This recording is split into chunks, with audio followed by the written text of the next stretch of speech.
I first read The Lovely Bones when I was in college. It's I won't say it's not dark per se, but it's heavy. A very heavy novel. Like a lot of very emotional things happen in it. Like you'll probably cry reading this because it's so sad, but it's also hopeful in a way. The main character Susie Salmon she's 14 years old. When I think about it now, that's the age my cousin Alex died. She was 14. She had open heart surgery, and it just did not go well. Thinking about this little girl going through what she goes through, she gets raped and murdered, and right off the bat at the beginning of the novel, she tells you that like I'm dead, like I got raped and murdered, and now I'm in heaven, and like this is my story. This is she's observing her family that's lived on through her death, and they're just not taking it well, as you can expect. And so many things happen. There's a tumultuous marriage, and her friends that are left over in school, they're also kind of uh, going through their own trials. And the killer is still alive, still uh, he's covering his tracks. He's killed multiple times, so it's a serial killer. He was a neighbor of hers who, yeah, got her alone in a field and killed her. And so Susie's watching like everyone go about their lives after her death, and she's seeing not just the good but the bad of the everyday little ordinary things that she won't be able to do anymore. She's going to miss out on. And so she misses being alive just for those little, those little moments.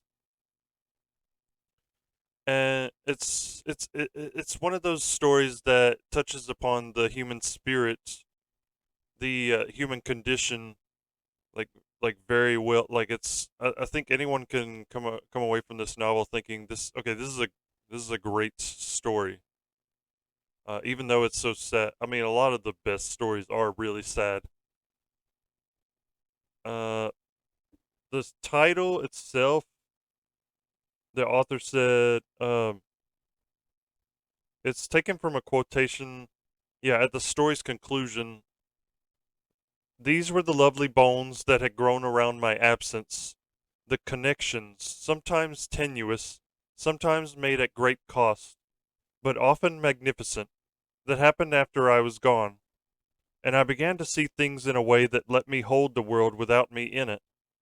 The events my death brought were merely the bones of a body that would become whole at some unpredictable time in the future. The price of what I came to see as this miraculous body had been my life.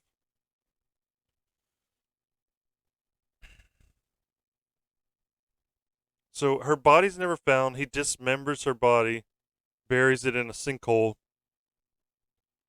And I was thinking when I read this, like maybe the cops will dredge the sinkhole at the end and recover it, but they never do.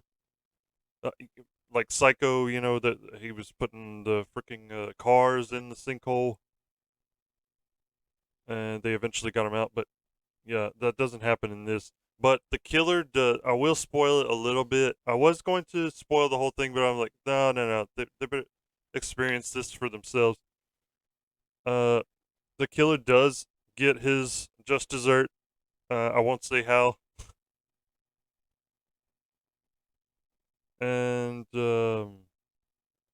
she actually does. Susie does get to reconnect with her friends, and I won't say exactly how, but um, yeah, there were some scenes in the novel I was like, that's kind of weird, but I could see what she was going for though. Uh, it's very creative, and it's very very poignant.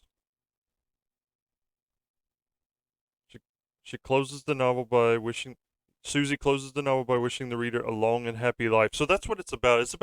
It's really about just seizing the day, carpe diem, live in the moment. Don't I don't know. It is about mortality, but don't obsess over mortality. Just to be alive every moment of your day, of your life, and enjoy those little moments because once you're gone, that's it. You won't be able to experience them again. It's not really a religious comment. It's more of a human comment. Like that's what Alice Sebold said. Like it's not supposed to be religious per se. It's just supposed to be hopeful, and that's my main takeaway from the novel is that it is hopeful, even though such terrible things happen every day. We still need to be hopeful. And so, if you haven't read it before, if you haven't, there is a movie that came out in 2018 that Peter Jackson actually did. It's pretty good. It's not as good as I thought it would be, but it's alright. I think this picture is from that movie.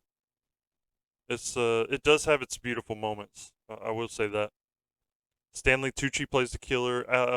Saoirse Ronan, that's been in a lot of things since then. She plays Susie. Yeah, I knew I'd recognize this girl before because I've seen this. Uh, but yeah, check it out if you haven't. The Lovely Bones by Alice Sebold.